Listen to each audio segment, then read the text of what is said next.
The night was ink-black over the English countryside. Only the rhythmic hum of German Heinkel bombers broke the silence. Below, a city slept under blackout curtains, no street lamps, no headlights, just the pulse of fear beneath the quiet. Then, in an instant, the sky erupted. Searchlights pierced the darkness like white blades, converging on a lone bomber. The guns of a Bofors battery thundered to life. Inside the German cockpit, panic. How could they see us in this darkness? By dawn, the rumours had already spread. Somewhere in Kent, it was said, British pilots had developed superhuman vision men who could spot enemy planes in the pitch-black night. The reason, the Germans whispered, was absurd. They were eating carrots. The idea seemed laughable until night after night, the RAF struck with uncanny precision, intercepting bombers in the dark while Germany's best pilots vanished into the clouds. The Luftwaffe command began to worry. Had Britain discovered a new weapon? A chemical enhancer?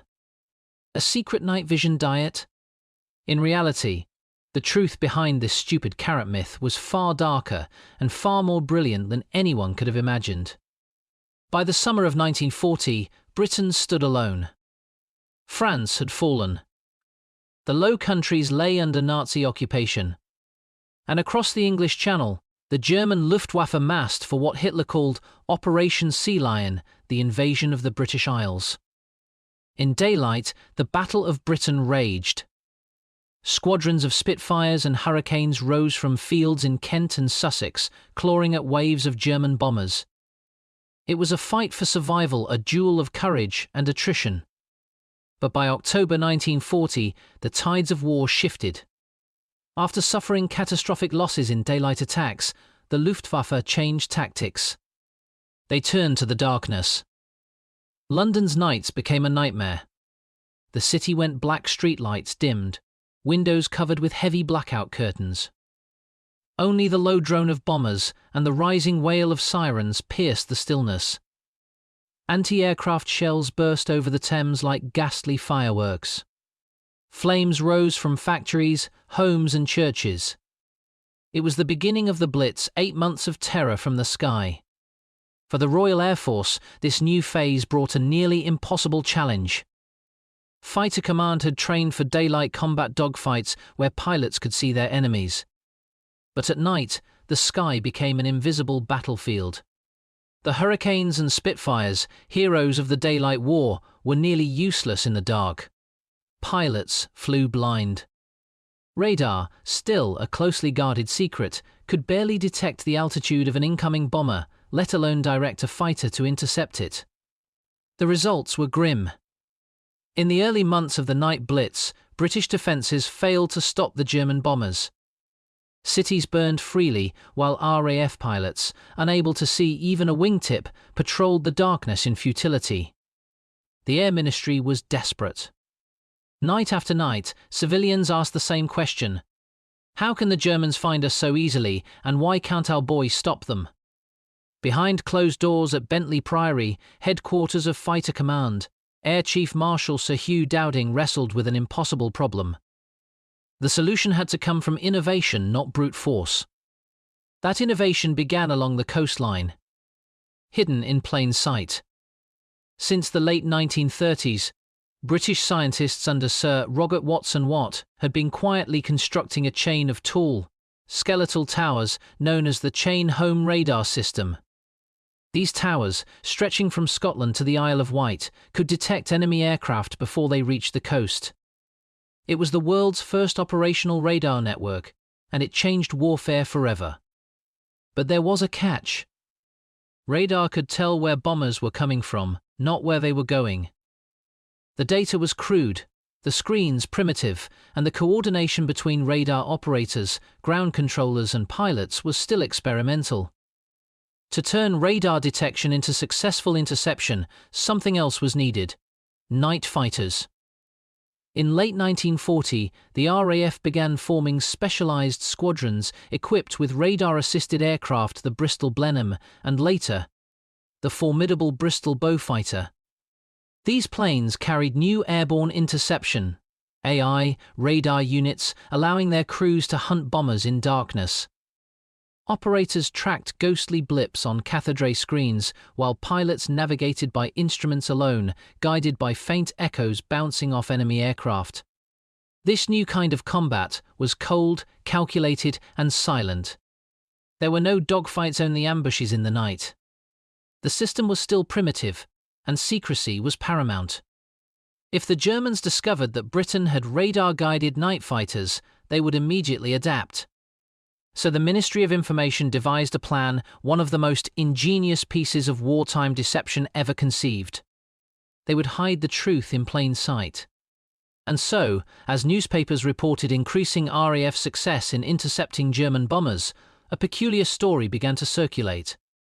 British pilots, it said, were developing astonishing night vision thanks to a steady diet of carrots. It was propaganda with purpose, and it worked.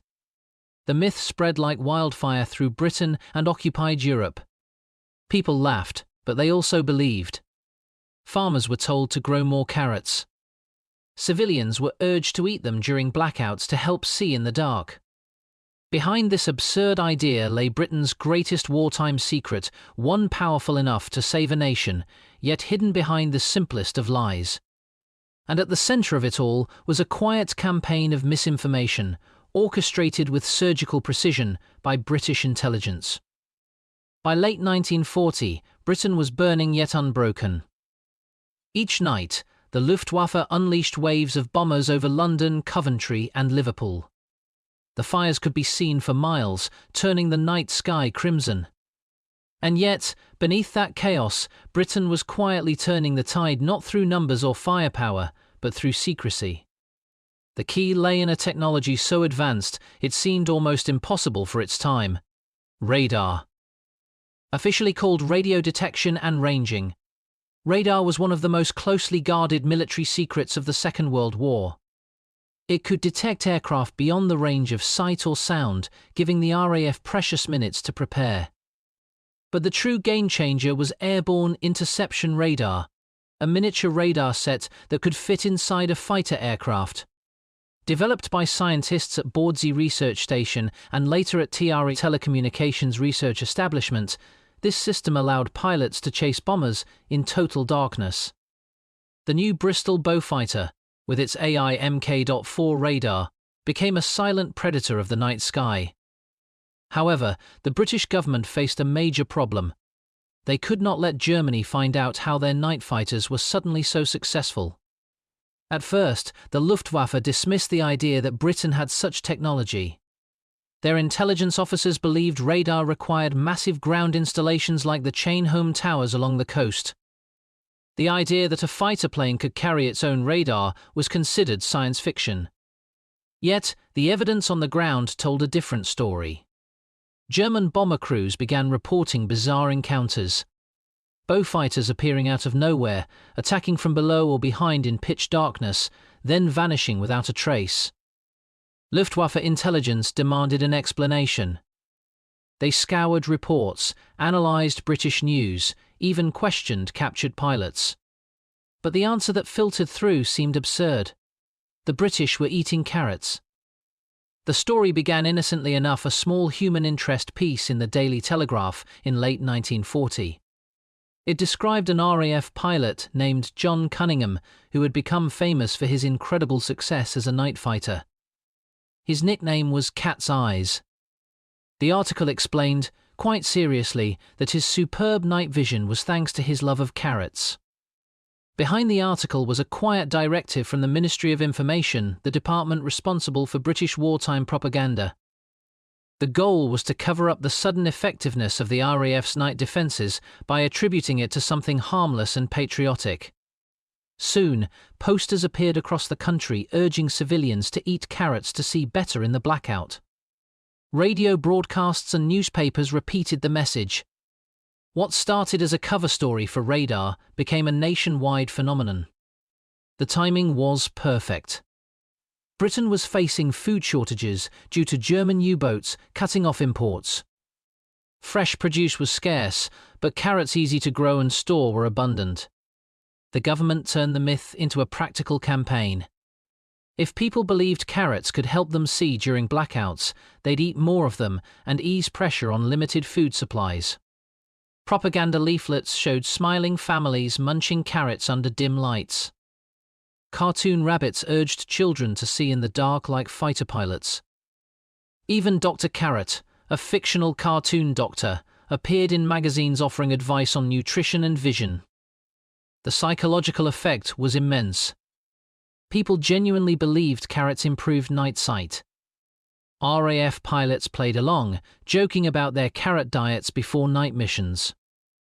But beneath the humor lay a deadly serious purpose.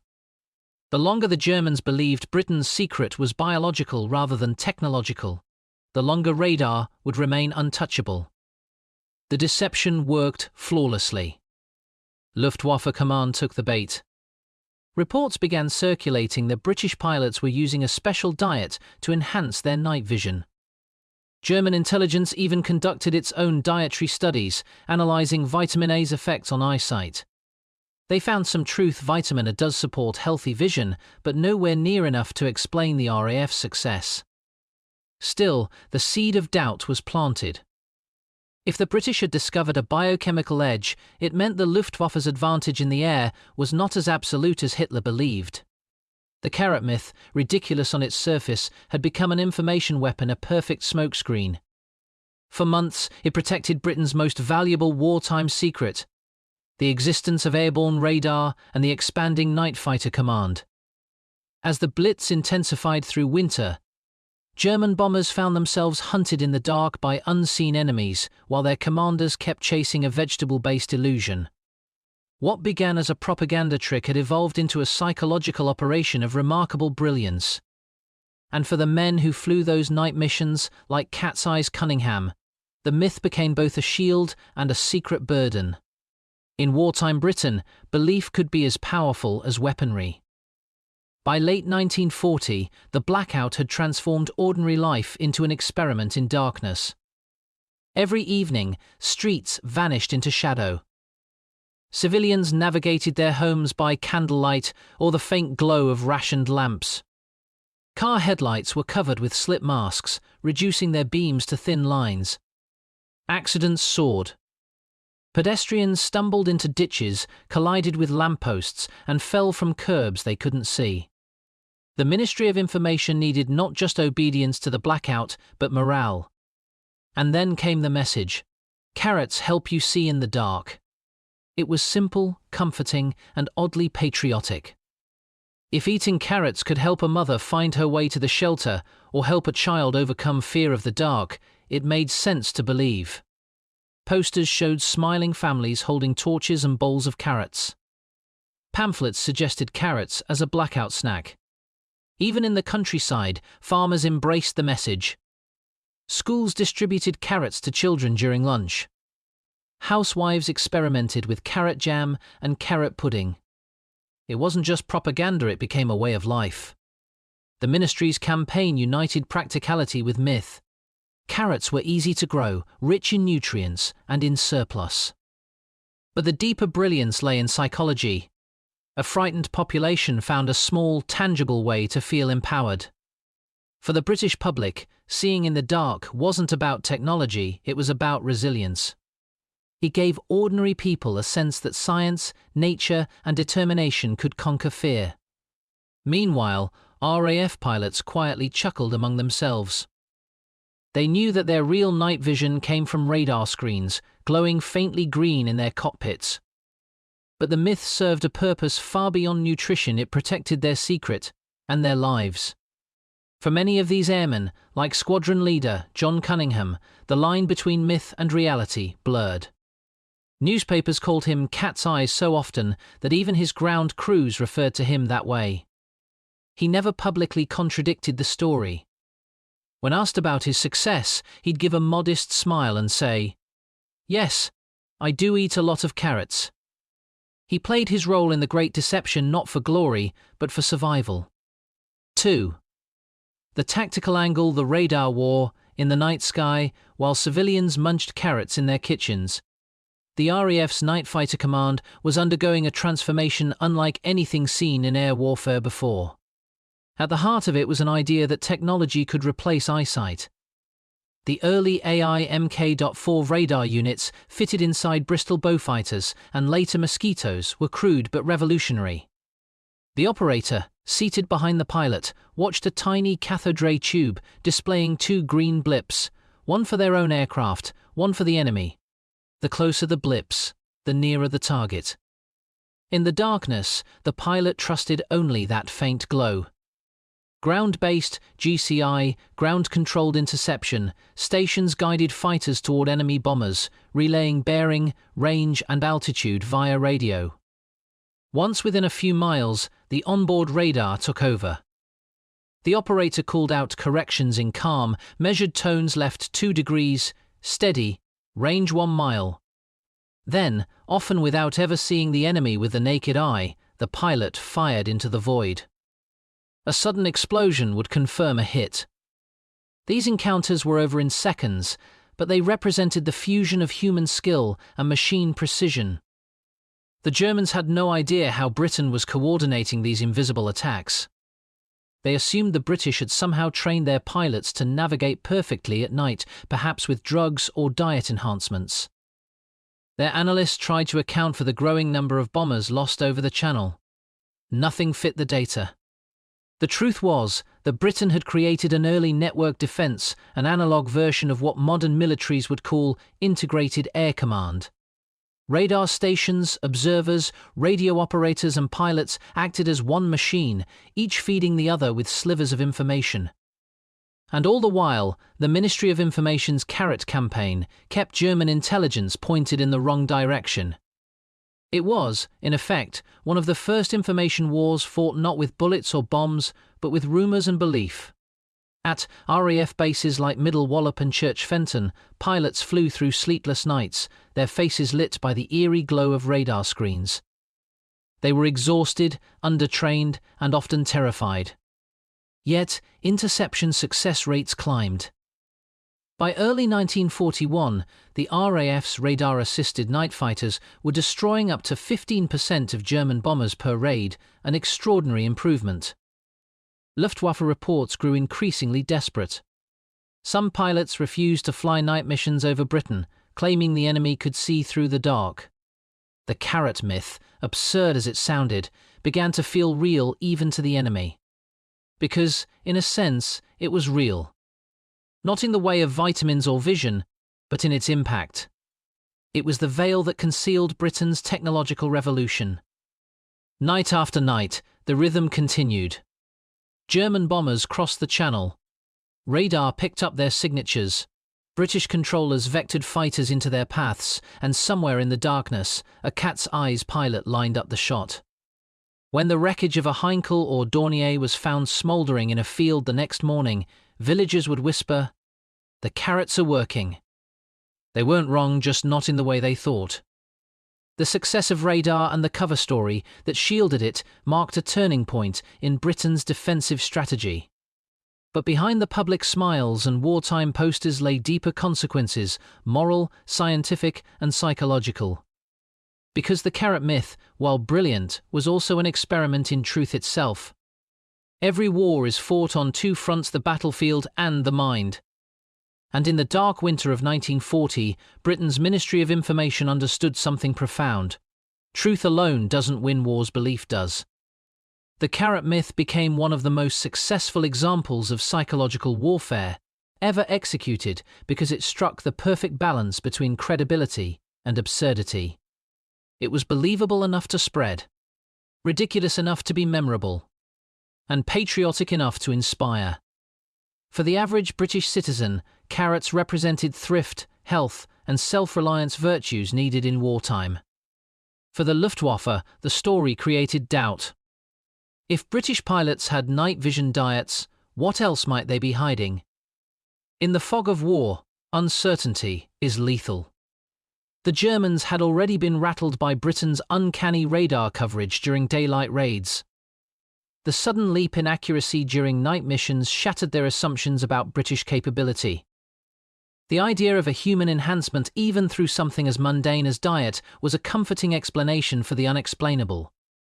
Rumors began circulating within Luftwaffe circles that Britain was experimenting with visual training regimes, special optical drugs, or food-based sight enhancers. Some German doctors even proposed that beta-carotene from carrots might be converted into a retinal compound, improving low-light vision. In Berlin, the Reich Air Ministry quietly commissioned scientific inquiries into the theory. None produced conclusive results. But that didn't matter. The seed of confusion had been planted. Meanwhile, the carrot campaign worked inwardly as well. Within Britain, it became a coping mechanism, a way to rationalize terror. Civilians no longer felt entirely powerless during air raids. If the enemy had bombs, the British had carrots, a small, symbolic act of control. It was wartime psychology at its finest. The Ministry of Information had crafted a lie so perfect that it didn't merely conceal truth, it comforted the nation. Even after the war, many veterans and civilians still believed the myth. It wasn't until years later that official declassifications revealed the truth. That radar, not vegetables, had turned the tide of the night war. But by then, the myth had taken on a life of its own, a gentle deception that had protected one of Britain's greatest wartime secrets. It wasn't just propaganda anymore. It was folklore. 4. The scientific angle, the real science behind the myth. To understand why the carrot myth worked so well, it helps to know that it wasn't entirely false. There is a link, faint but real, between carrots and vision. Carrots are rich in beta-carotene, which the body converts into vitamin A, an essential nutrient for eye health. A deficiency in vitamin A can lead to a condition called night blindness, difficulty seeing in low light. So technically, eating carrots helps maintain normal vision. But it doesn't give anyone superhuman night sight. The Ministry of Information didn't invent the science, they simply stretched it. They took a kernel of truth and inflated it into legend. And that made the myth unassailable. Scientists could confirm that vitamin A helped eyesight, which made the propaganda sound plausible. It was one of the earliest examples of scientific disinformation, the selective use of real science to support a false conclusion. Even within the RAF, many lower-ranking personnel weren't told about radar. Mechanics, ground crews, and even some pilots believed the carrot story to some degree. The less people knew, the less they could reveal if captured. In that way, the carrot myth served another purpose: operational security. But the true science unfolding behind the myth was far more sophisticated. The development of radar, particularly airborne radar, represented a leap in physics, engineering, and electronics that bordered on miraculous. Inside a small compartment of the Beaufighter's nose sat the magnetron, a device capable of producing powerful, focused radio waves. It was the beating heart of radar technology. British scientists guarded it with near-religious secrecy. Had Germany discovered it, they could have neutralized Britain's entire early warning network or replicated it themselves. The magnetron would later become the basis for Allied radar systems in all theaters of the war, and after 1945, the foundation of modern microwave technology. But in 1940, it was a ghost known only to a handful of people, hidden beneath a national joke about vegetables. There's irony in how such a monumental scientific achievement was protected by such a humble story. A lie wrapped in truth. A breakthrough hidden in plain sight. The myth even shaped British domestic policy. Nutrition pamphlets emphasized vitamin A as a vision vitamin. School programs taught children to eat more carrots for sharp eyes. Posters showed pilots and cartoon heroes with super sight. By 1941, carrot consumption in Britain had nearly doubled. The Ministry of Food even introduced new recipes: carrot biscuits, carrot marmalade, carrot soup. The propaganda had achieved 3 objectives simultaneously: protected radar secrecy, boosted morale and compliance with blackouts, addressed wartime food shortages. All from a single story. The Germans, meanwhile, continued searching for an explanation. Reconnaissance photos of radar stations puzzled them. Reports of downed bombers mentioned unseen pursuers. but nothing in their intelligence analysis pointed to radar. The idea that Britain had combined electromagnetic detection, air coordination, and interception control was simply beyond the scope of what the Luftwaffe believed possible. The carrot myth had bought the British time precious months to refine radar tactics, train crews, and expand the network. It was, in every sense, a masterstroke of misinformation. By the time the truth began to surface, it was already too late. Britain's radar advantage had grown unassailable. And as 1941 unfolded, the psychological, tactical, and scientific threads of the myth all converged into one inevitable moment, the turning point of the Night War. Because soon, the Germans would begin to suspect that the carrot diet story didn't add up. And the truth, invisible and electromagnetic, would finally reveal itself in the skies. By early 1941, the Battle of Britain had entered its second phase, the Battle of the Beams. The Luftwaffe had turned increasingly to night raids, using radio navigation systems like Nikkibeam, X-Gerät, and Y-Gerät to guide their bombers through the darkness. These systems sent beams of radio waves from occupied Europe, crossing over Britain like invisible highways in the sky. Where two beams intersected, the bombers would drop their payloads. The precision was chilling. The Germans believed this gave them an unbeatable advantage. But they underestimated Britain's scientists and their secret mastery of the electromagnetic spectrum. At Bentley Priory and Bawdsey Manor, the British countered with a new strategy: bending the beams. Engineers under Dr. Robert Cockburn developed ways to detect and jam the German signals, throwing bombers off course by miles. While radar guided the RAF's fighters, counter-radar scrambled the enemy's navigation. It was a silent, invisible war fought in frequencies, oscillations, and interference. The irony was rich: both sides were now waging a battle of radio waves. But only one side knew the other's secret. And the cover story, the carrots, still held firm. Each night, the sky above Britain became an electronic chessboard. German Heinkels and Dorniers flew in ordered streams, their navigators glued to dials and beeping transmitters. Down below, the chain home radar stations detected their approach long before they crossed the coast. Within minutes, a network of telephone lines lit up. Controllers at Fighter Command relayed positions to GCI stations, where radar operators tracked bombers on phosphorescent screens. Bandits at Angels 10, heading northwest.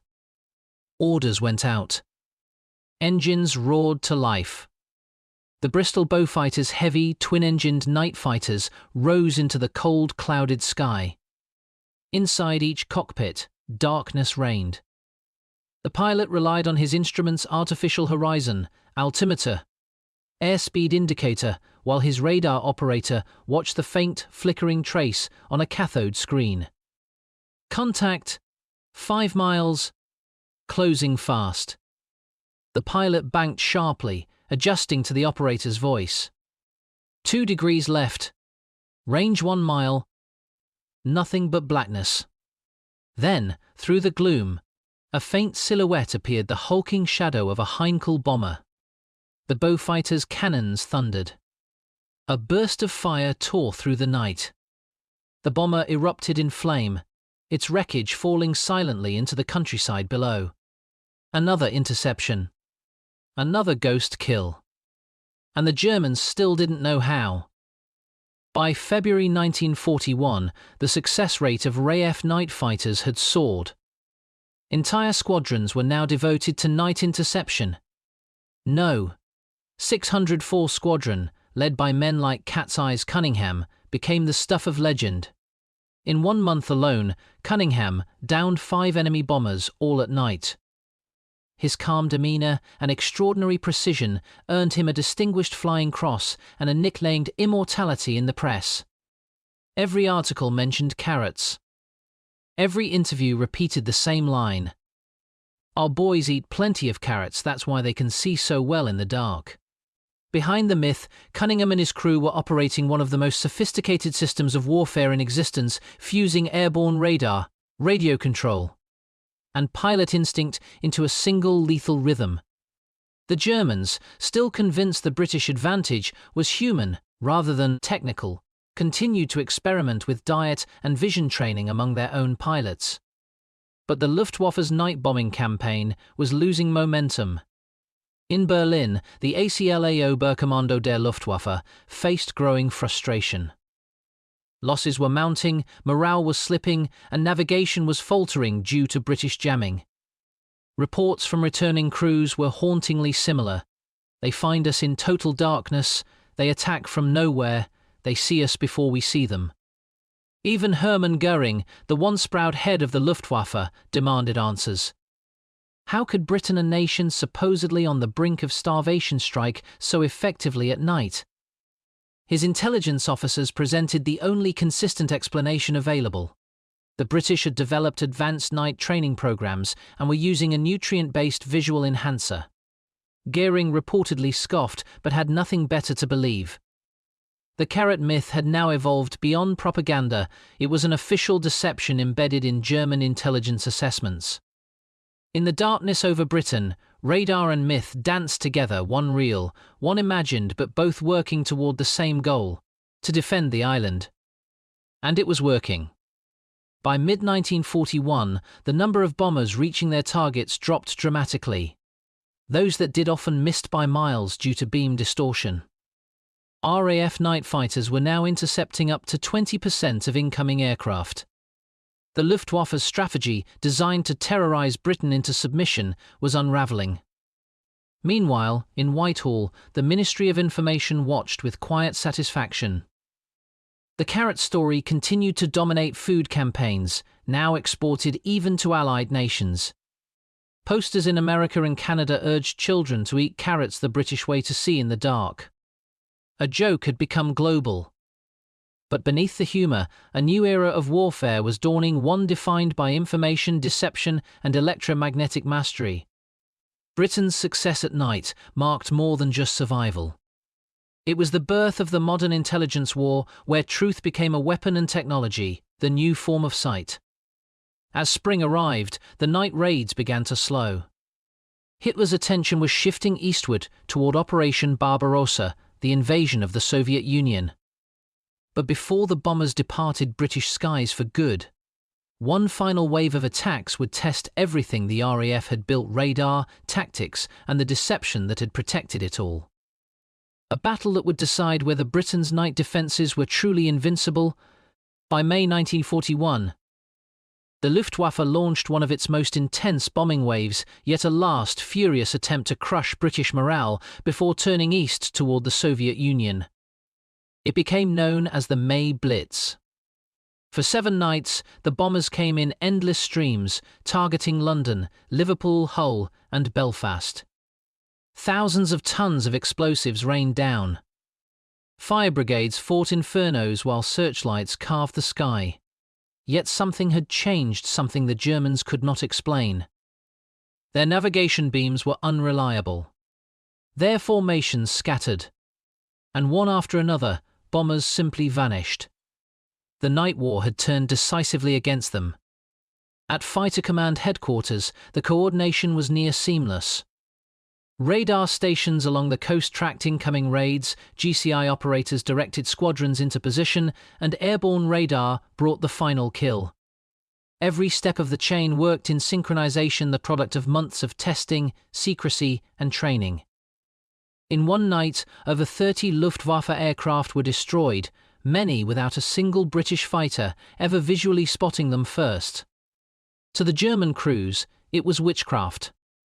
Pilots described being attacked from invisible angles. Some claimed they were followed by soundless aircraft that struck with perfect accuracy and disappeared into the dark. Others swore the British could see through clouds. The psychological toll was enormous. Within Luftwaffe units, whispers of Die Karetten Piloten, the carrot pilots, began to circulate, half in jest, half in fear. The very myth the British had sown now haunted the enemy's morale. In Berlin, Göring's intelligence bureau, Luftwaffenführungsstab, scrambled for explanations. Reconnaissance photos showed strange tower networks along the British coast, but analysts still interpreted them as radio beacons, not radar. When captured British leaflets and newspaper clippings mentioned carrots, they seemed laughable, yet they matched the observable fact. British night fighter efficiency had improved drastically since the carrot campaigns began. Desperation gave way to absurdity. One German intelligence summary, declassified decades later, even recommended that Luftwaffe pilots maintain vitamin-rich diets to improve night sight performance. The deception had achieved full cycle. What began as propaganda to protect radar now lived inside German tactical doctrine. Back in Britain, the campaign was at its peak. The Ministry of Information doubled down on the carrot message, saturating newspapers and cinema reels with cheerful, colourful graphics. Cartoon rabbits and smiling pilots filled screens between newsreels of the Blitz. Slogans like "Carrots keep you clear-sighted in the blackout" and "Carrots help you see Jerry coming" became cultural mantras. The public ate it up literally.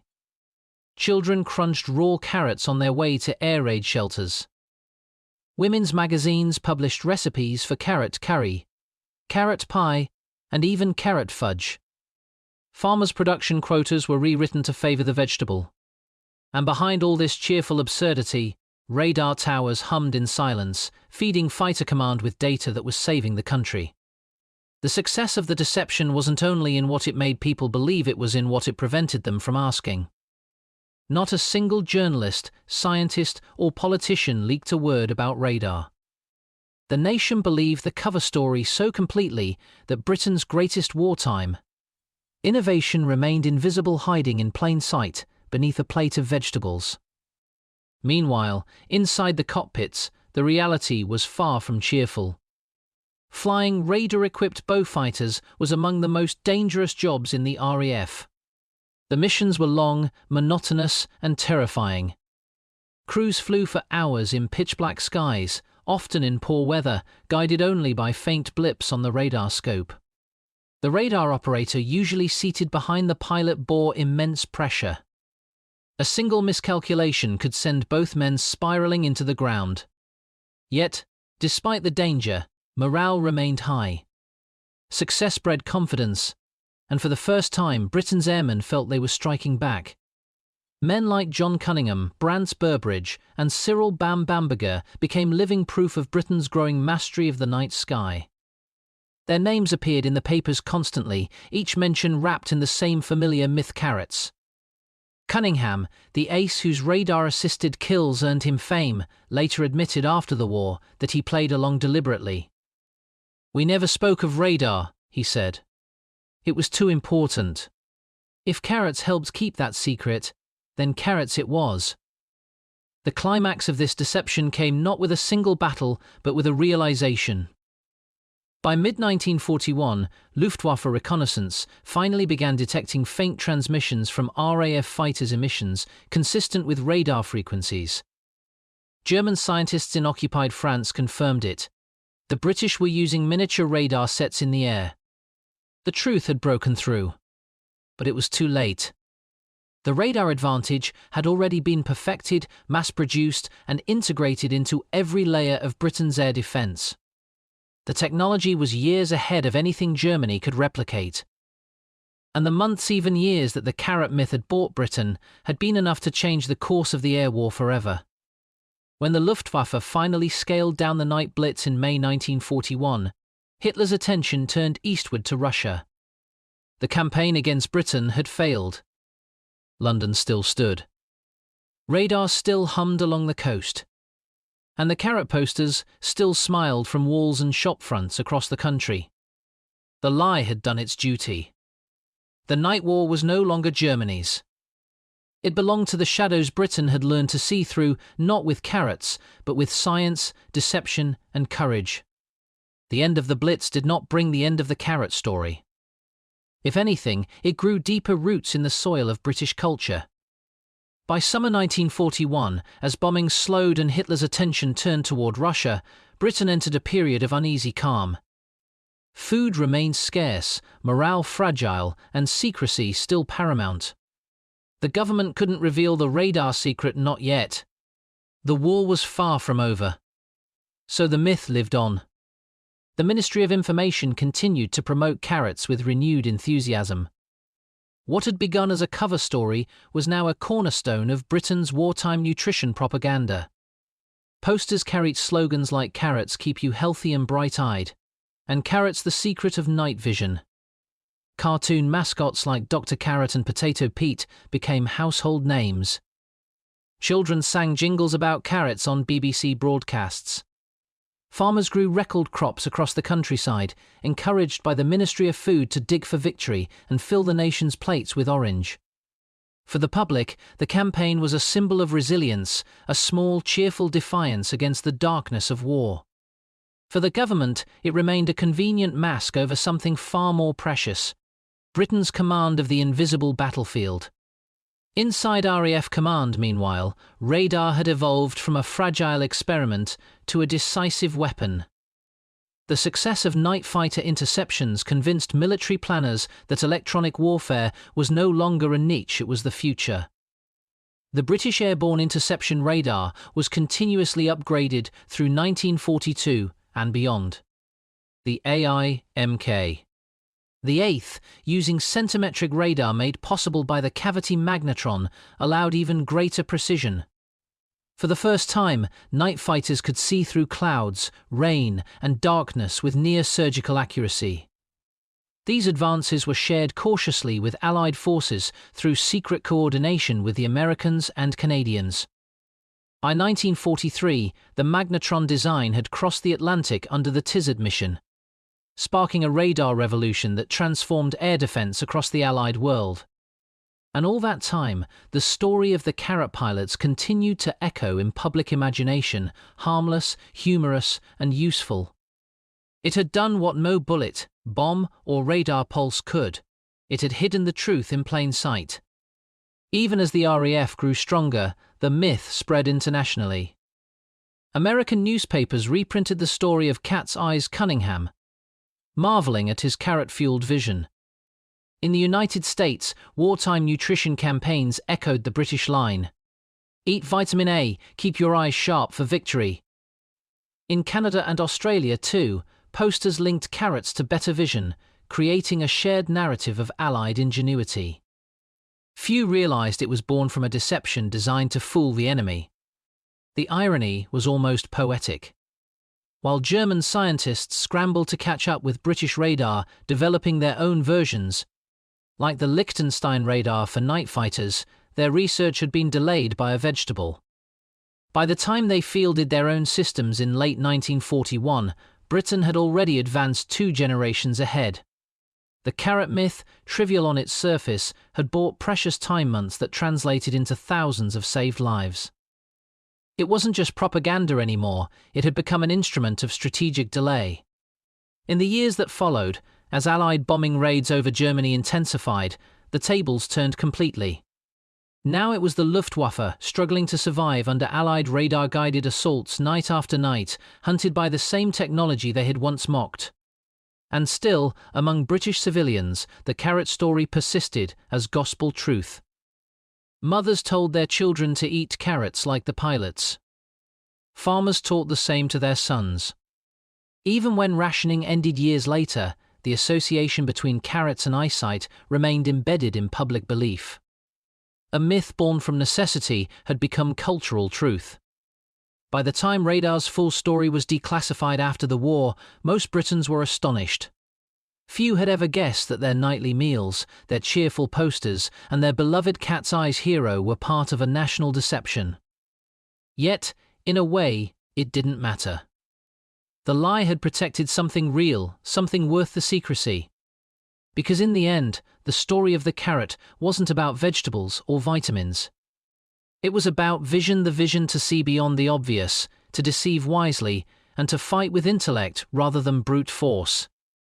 When the guns finally fell silent in 1945, the world emerged blinking into a new age, one defined not only by atomic power and global reconstruction, but by the dawn of the electronic era. In the ruins of Europe, secrets began to surface. Captured documents, declassified research, and Allied reports revealed the invisible war that had raged across the electromagnetic spectrum. And for the first time, the full truth of Britain's wartime radar network was made public. The revelation stunned even those who had lived through the Blitz.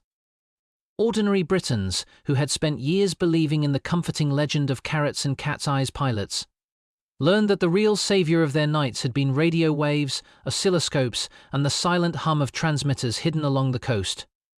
The lie, so simple and harmless, was suddenly recast as one of the cleverest acts of wartime deception ever executed. In post-war interviews, RAF veterans recalled the tension of keeping the secret. Some had carried it for decades, bound by the Official Secrets Act.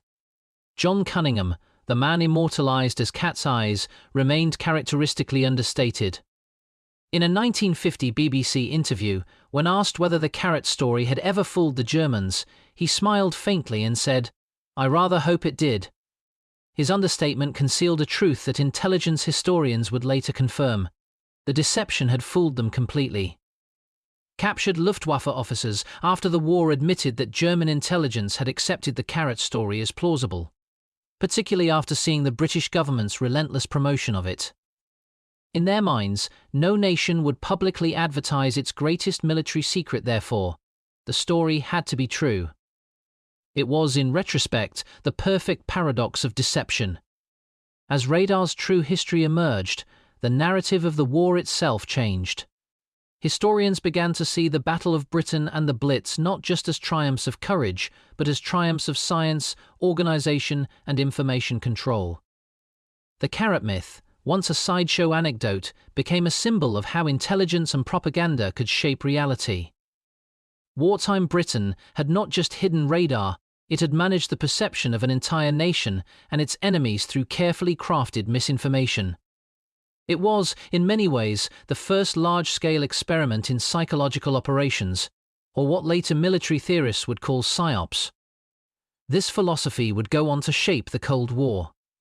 In a world now defined by espionage, code-breaking, and information warfare, the carrot myth stood as an early case study in how belief could be engineered for strategic ends. But the story didn't fade into textbooks. It lived on softly, humorously in the culture that had birthed it. Decades later, the phrase "carrots help you see in the dark" remained a staple of British childhoods. Parents still repeated it at dinner tables, long after its original purpose had been forgotten. Few realized that behind the innocence of that line lay one of the most sophisticated intelligence operations in modern history.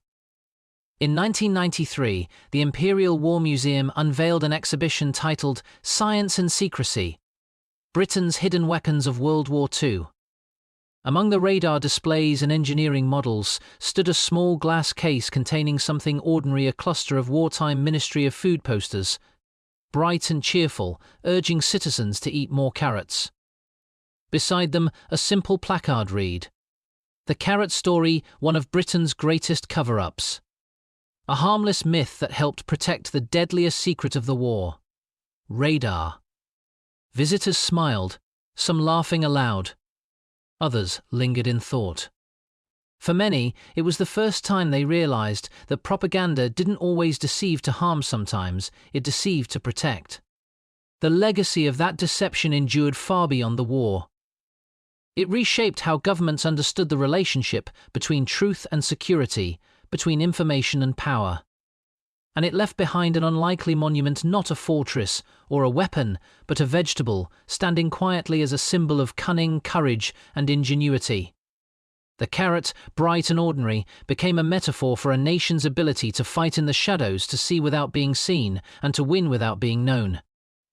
By the time Cunningham passed away in 2002, the radar towers he once defended had long since been dismantled. But the myth he embodied, the cat's eyes pilot who saw through darkness, had already entered legend. History would remember the technology. Folklore would remember the carrots. And together, they told a story that no weapon ever could, that in the darkest nights of war, victory often belongs not to the strongest, but to the cleverest. The stupid carrot myth born in the dark days of 1940 was never about vegetables, or vitamins, or even eyesight. It was about vision in the truest sense, the ability to see beyond what others believe, to use perception as both weapon and shield. In a war defined by fire and steel, Britain's quietest victory came from silence from scientists working in secrecy, from airmen trusting invisible instruments, and from a nation believing in a lie so harmless that it saved countless lives. It was the perfect deception, small, believable, and profoundly human. While Germany boasted of technological supremacy, Britain disguised its own under a story told to children. And in doing so, it rewrote the rules of modern warfare. Radar may have guided the bowfighters through the night skies, but it was storytelling that protected radar itself. That paradox, the union of truth and myth, defined the intelligence war of the 20th century. The carrot myth endures today, often retold with a smile, as one of history's quaint misunderstandings. Yet, behind that smile lies a blueprint for how nations survive under threat, through the mastery of information. In a way, the British Ministry of Information's brilliance wasn't in inventing a lie, it was in choosing one people wanted to believe. In a world blacked out by fear, a story about carrots and cat's eyes pilots offered comfort, colour, and hope. It gave shape to courage in a form anyone could understand. Because war, at its core, is not only fought with bullets and machines, but with imagination. When we remember the Battle of Britain, we picture Spitfires and sirens, flames and resolve. But somewhere beyond the glare of explosions, unseen radio waves were drawing lines in the sky, invisible defences that no bomb could touch. And behind those defences stood an entire nation, believing that a carrot could conquer darkness. They were wrong, of course, but gloriously so. Because in believing the myth, they protected the truth. And sometimes in the fog of war, that is what vision truly means, not the power to see what is real, but the wisdom to hide it until victory is won.